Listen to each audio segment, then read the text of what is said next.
Nalaman na ni Kalingap Rab ang buong katotohanan tungkol sa pag-alis ni Erica sa Kalingap. Bago ko ipagpatuloy ang maikling reaction video na ito, hiling ko lang na tapusin ang panunood nito para malaman ang nilalaman nito, at kung bago ka pa lang sa aking munting channel, paki-subscribe para lagi kang updated sa video ng mga Kalingap. At paki-suportahan natin ang ama ng Kalingap na si Val Santos Matubang at si Kalingap Rab. Isang mapagpalang araw sa inyong lahat, mga Kalingap. Nalaman na ni Kalingap Rab ang katotohanan tungkol sa pag-alis ni Erica sa Kalingap.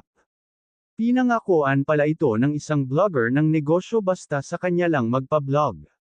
At marami pang haka-haka na rumirikta na ang mga sponsor sa pagbibigay dito, at sustentado daw ito ng mga sponsor. Kung ganun ang nangyayari ay talaga naman napakaswerte ni Erica dahil sustentado pala ito ng sponsor. Dahil hanggang sa ngayon ay maraming netizen ang hindi maka-move on dahil sa ginawa ni Erica. Dahil sa totoo lang ay maraming viewers ang nagmamahal kay Erica at Edo. Kaya hindi nila matanggap na basta na lang natapos ang Edrica serye. Dahil hanggang sa ngayon ay patuloy silang umaasa na babalik ang Edrica serye, at namimiss na nila si Edo at Erica na mag-vlog. Dumako naman tayo doon sa nagbablog kay Erica na nagbigay daw ito ng negosyo kay Erica.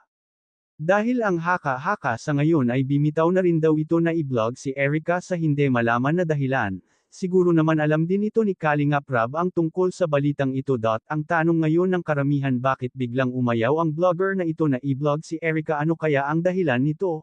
Hanggang dito na lang ang update ko, mga Kalingap. Maraming salamat sa patuloy na pagsuporta sa aking munting channel. Maraming salamat at God bless sa inyong lahat.